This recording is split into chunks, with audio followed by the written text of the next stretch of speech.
జమ్మూ కాశ్మీర్ కు త్వరలో రాష్ట్ర హోదా, దశాబ్దాల తర్వాత నిర్భయంగా ఎన్నికలు జరుగుతున్నాయి. ప్రధాని మోడీ పోల్ బైకాట్ క్యాంపెయినింగ్ అనేది ఇక చరిత్రే. 60 ఏళ్లుగా జమ్మూ కాశ్మీర్ ను పట్టి పీడిస్తున్న సమస్యలను తీర్చాం. కాంగ్రెస్ కు దమ్ముంటే ఆర్టికల్ 370ని పునరుద్ధరిస్తామని హామీ ఇవ్వాలి. బీజేపీ పాలిత ప్రాంతాల్లోనూ ఈడీ దాడులు చేస్తోంది. జమ్మూ కాశ్మీర్లోని ఉదంపూర్లో ఎన్నికల ప్రచారంలో నరేంద్ర మోడీ గారు మాట్లాడుతూ ఉన్నారు. ఇక్కడ మనము గమనించాల్సింది, జమ్మూ కాశ్మీర్ కు త్వరలో రాష్ట్ర హోదా అనేటువంటి మాట మాట్లాడుతూ ఉన్నారు కదా. ఇది ఇక్కడ సోనం వాంగ్చుక్ అనేటువంటి వ్యక్తి లద్దాఖ్ లో మొన్న 20 రోజుల పాటు నిరాహార దీక్ష చేసిండు. -డిగ్రీస్ సెల్సియస్ లో చల్లటి చల్లు మంచులో 20 రోజుల పాటు నిరాహార దీక్ష చేసిండు. ఎందుకు చేసిండు అనేది చర్చ పెట్టాలి. దాన్ని నేషనల్ మీడియా ఎక్కడ చూపించలే. కానీ అదే మంచులో -డిగ్రీలో ఆయన పిలుపునిస్తే 30,000 మంది లద్దాఖ్ ప్రజలు రోడ్డు మీదకి ఎక్కిరు. ఎందుకు ఎక్కిరనంటే, ఇప్పుడు నరేంద్ర మోడీ గారు చెప్తున్నట్టుగా ఏం జరిగింది, కాశ్మీర్కు రాష్ట్ర హోదా, కాశ్మీర్ 370 రద్దు చేయడం ద్వారా, 370 రద్దు కావడం ద్వారా ఏం జరిగిందంటే, జమ్మూ కాశ్మీర్లో అనేకమైన గిరిజన తెగ ప్రజలు నివసిస్తారు. అక్కడ లద్దాఖ్లో ఎక్కువగా బుద్ధిస్టులు ఉంటారు. అయితే ఈ అనేకమైనటువంటి గిరిజన ప్రాంతాల్లోకి ఇప్పుడు ఇతర రాష్ట్రాల నుంచి వ్యాపారవేత్తలు పోయి జమ్మూ కాశ్మీర్లో ల్యాండ్స్ కొంటా ఉన్నారు. దాదాపు ఒక 150 మంది దాకా ఇప్పటికే ల్యాండ్స్ కొని పెట్టేసారు. అక్కడ ల్యాండ్స్ కొని పెట్టారు. అంటే గిరిజన ప్రాంతాల్లో వీటిని కొనాలన్నా ఏది 117 చట్టాలు ఉంటాయి, అటవీ హక్కుల చట్టాలు ఉంటాయి, గిరిజనులకు ప్రత్యేక చట్టాలు ఉంటాయి దేశంలో.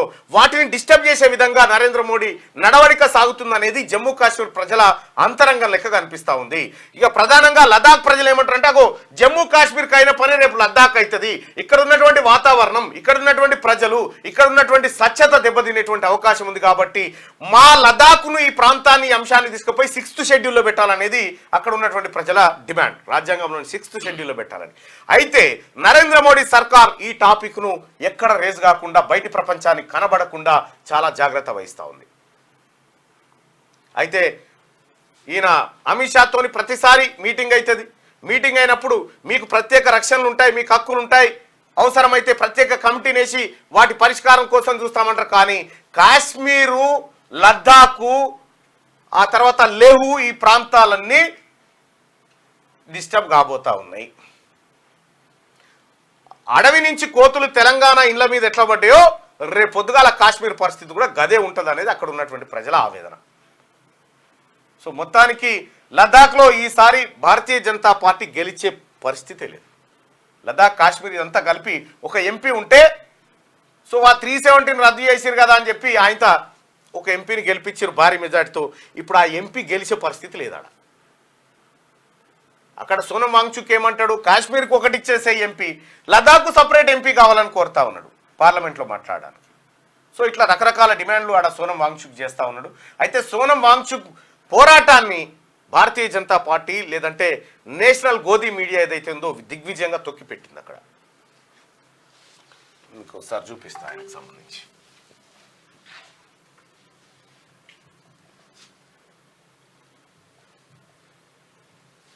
ఇగో ఈయనే సోనం వాంగ్చుక్. ఇగో ఇక్కడ నిరాహార దీక్ష చేసింది ఈయననే.